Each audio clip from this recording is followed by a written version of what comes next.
Hi everyone, so in this video I'm going to be showing how to change the charging port in a PS4 controller. This one, when you plug it in, doesn't charge, it's not recognized by a computer. Um, there's obviously an issue with the joystick as well and something like that, but the main thing of this video I'm going to show is the port, and then if I'm changing the joystick I'll do that in another video. So first thing I'm going to do, I'm just going to plug it in here and bring up the gamepad testing software to see is it recognized. Now this is just hardwaretester.com forward slash, oh sorry, let me bring it up here, hold on.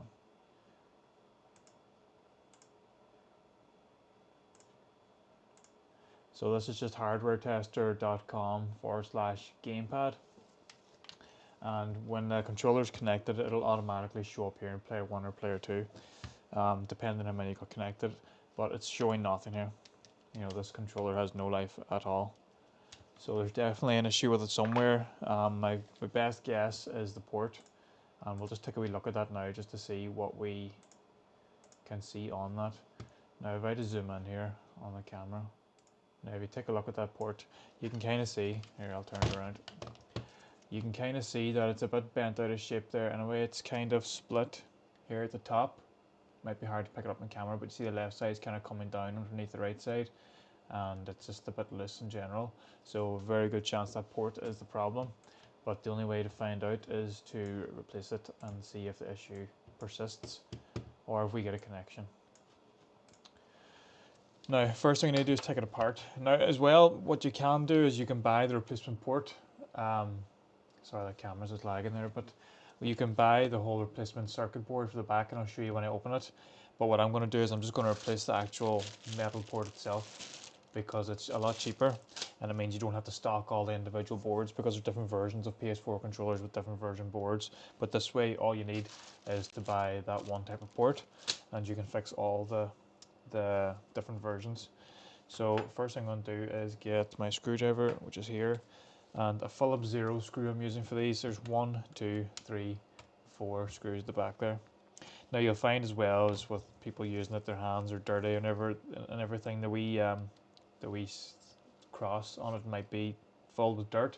So if you need to just try and scratch some of that dirt out, if you're finding it hard to take it out with a screwdriver, it can be clogged.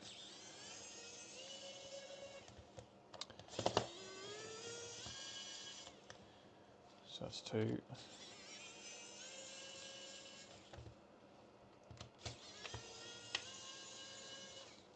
So that's the 4 screws out.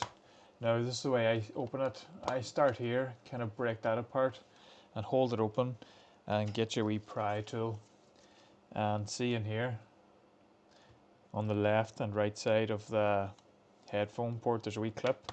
Just press in and pry open there like that, and if you need to pry the other side open, but it usually comes apart with that. And now let me just get a closer view on this camera just while I'm working here so you can see exactly what I'm doing. There we go. So underneath here, don't just pull the back off because it's connected with the cable. Just there, just pull it up. There's no wee tabs or anything, it's just friction, so you pull it up. So we can move that this side, and this is the port here, this big green circuit board here. So remove all the plastic. For different versions, there's a few different designs and how the plastic's held in, but it's all generally self-explanatory. Now there's another wee screw holding that port in. So just remove that as well. And remove the bit of black tape that's holding it down, and that should come out like that. Now put that to the side, and again just remove the other end of that cable like that. Okay, I'm going to zoom in again just to have a wee look at this. So this is it here. You can kind of see more so now that it's a bit bent out of shape. It's kind of coming down here rather than going straight across. And the inside, that wee bridge in the middle, is definitely loose. Okay, so what we're going to do is we're going to remove this with heat. So this silicone mat doesn't take heat very well, even though it's heat resistant. It kind of bubbles up. So I'm going to put it on a metal, just a wee metal plate here. Now you have a plastic connector there. It's not going to get damaged by putting the heat in the top, but it can melt the solder holding that on, and that can move. So when you're putting this down, excuse me, and when you're using the heat gun, make sure to heat this way, the heat pointing this way. If you have it pointing this way, it's going to be on that part there, which is directly below the plastic cable holder there, and we don't want that. So I'm going to set my thing to 400 degrees here, and it's on 50% airspeed. So I'm just going to heat this up and remove that port.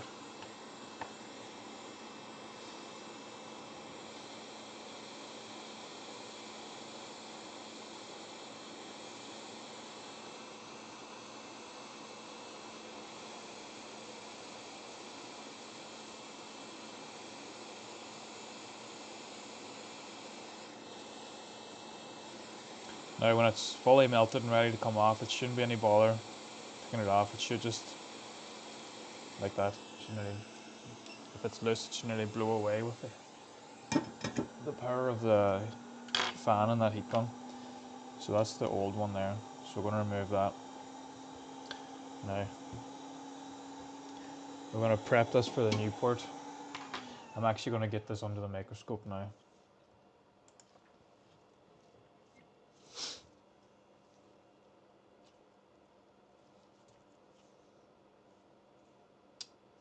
Alright, so there's no damage to the pads in that, thankfully.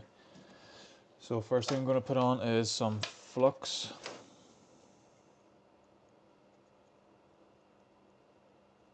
I'm just going to go over all these anchor points and pin points with some leaded solder.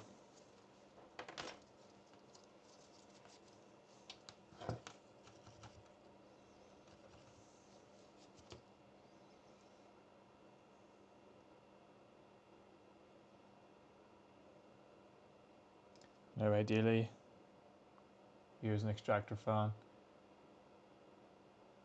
but just to get this over and done with, I'm just not going to bother right now, but I really do recommend it, because this stuff is poisonous. You wouldn't want to be breathing in this fumes here. So now that's done, I'm going to get some solder wick. And what I want to do now is I want to remove all the solder from those pads and anchor points. So you'll see there the solder just being wicked up by that copper. Now let me get this in view here. It's so light, it's just moving all over the place.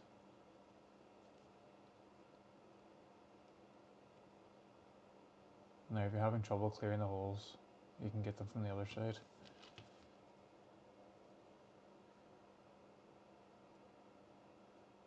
That's one cleared and now two cleared. So I'll get those ones from this side.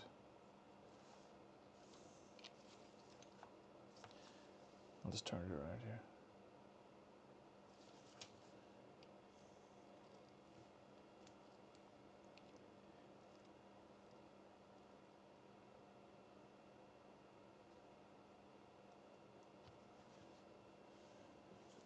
Just hold this in place with the tweezers. There you go, that's the other two cleared there now. So that's the 4 holes cleared, and I'm just going to go over that pad again there because it looks like there's a wee bit on that still. Yeah, it's fine there. So that's the holes cleared and the pads cleared. I'm just going to give that a wee clean with isopropyl alcohol and get our new port on there. So I'm just using isopropyl alcohol on the end of a cotton bud here, just to clean off that flux, that burnt flux.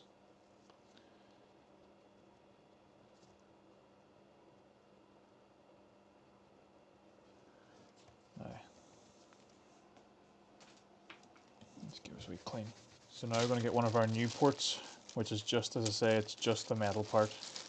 You can buy this whole replacement board here, and you see there's different versions. This is version, let me see here, JDS 040. So if you got a JDS 030, it wouldn't work. They're not compatible. Well, as far as I'm aware, they're not compatible with each other. I've tried a few and it hasn't worked. So I find this way a lot easier, where you can just buy as many as you want of these. Oh, we've lost the camera here. Whereas I find this way a lot easier, you can just buy as many as you want of these ports here, and they'll fit all of the boards. Now I'm going to just bring this microscope up a bit just so I can actually see what I'm doing here. Hold on, 1 second.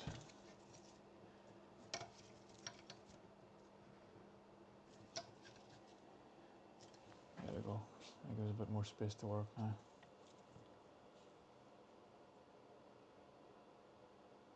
There we go. So I'm just going to put this into place. Now, it might be a little hard to see that, but hold on.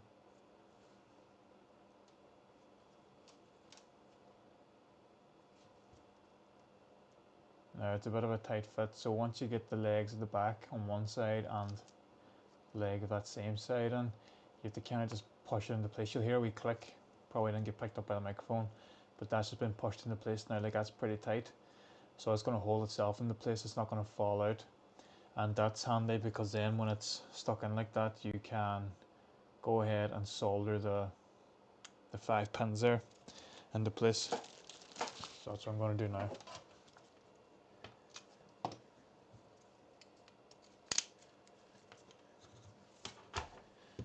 Again, flux for this is your best friend. Now ideally what I should have done was probably put a little bit of solder, tin those pins on the port or even the board, but I'm kind of getting used to this camera setup, so I kind of forgot that, but it's not the end of the world. It's still very easy to do it this way too.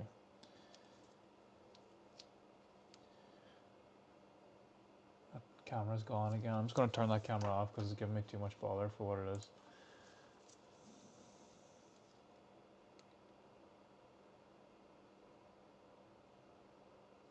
I'll just bring us in a bit closer for this now.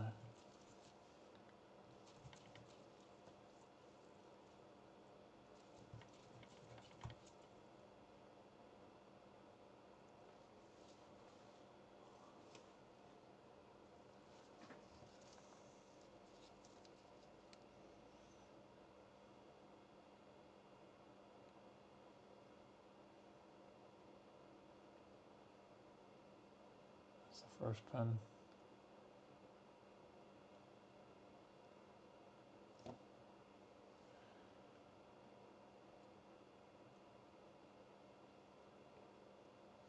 Second.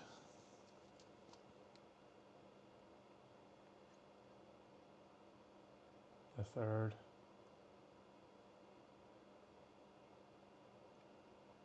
And I think the fifth's actually done there. I need to do the fourth now.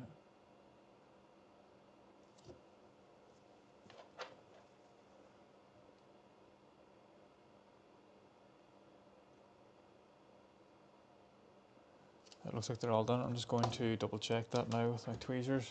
Just check that they're solid.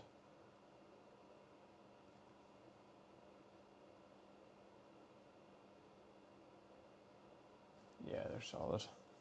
Now it's time just to do the anchor points here.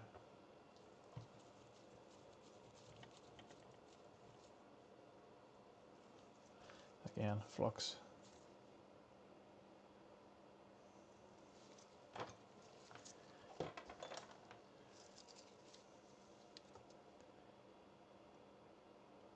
I'm actually swapping to a thicker solder. The solder I was using for the pins there is 0.3 millimeter, and I'm using 0.6 millimeter now, which is obviously twice as thick.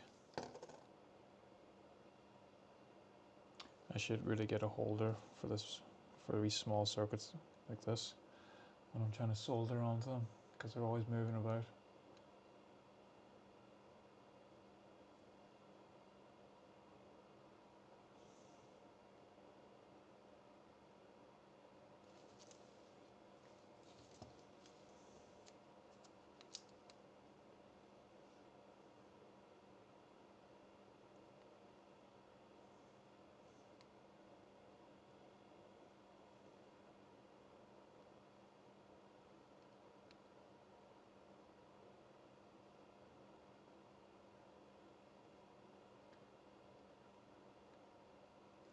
I will double check these on the top, make sure the solder flowed through, and it did.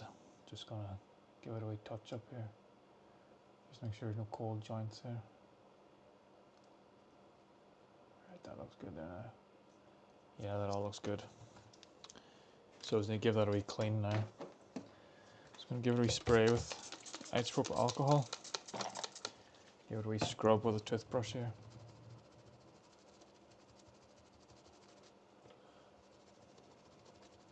Do that on both sides. I'll just bring it out of the microscope here now actually.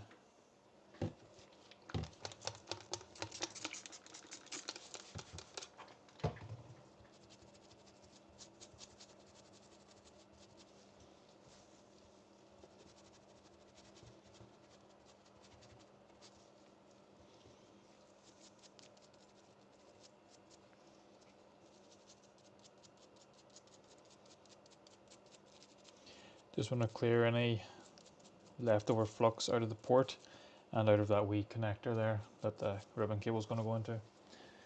Okay, so now that's done and that port looks good, I'm just going to put this all back together.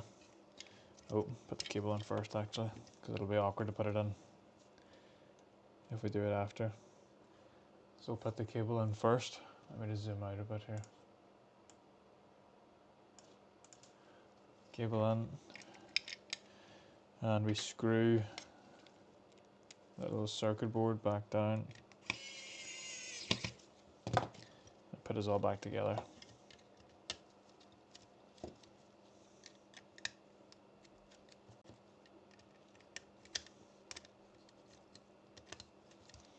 And now we can test this. Now it's a bit awkward, you have to feed that cable back into this wee connector here.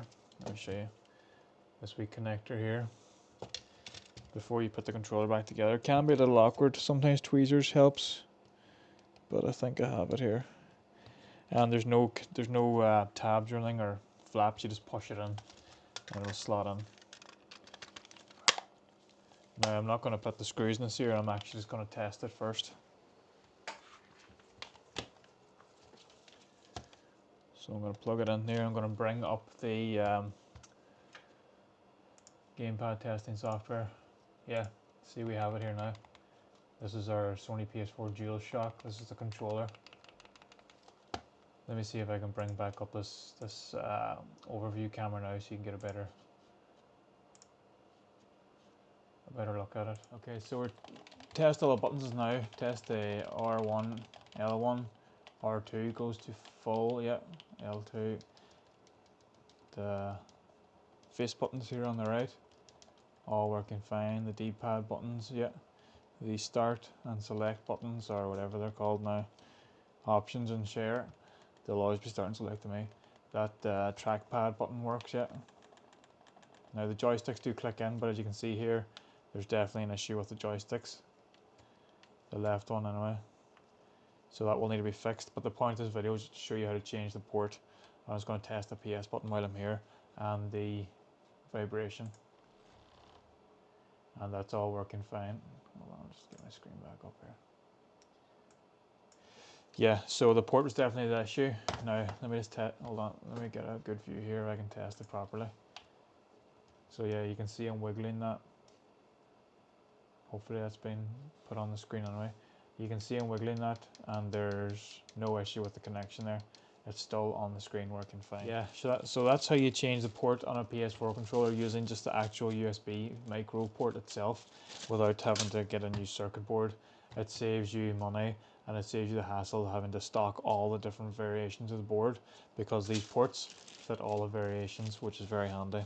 So I'm going to end the video there now and see if I can edit this, because I'm trying a new camera setup here. You can see the camera up there, this camera here, and the microscope. So it's a few things I have to try and get used to. I'm going to see is the sound working, and hopefully if you're watching this everything worked out okay. But yeah, I'm going to end it there now and keep it nice and short if I can.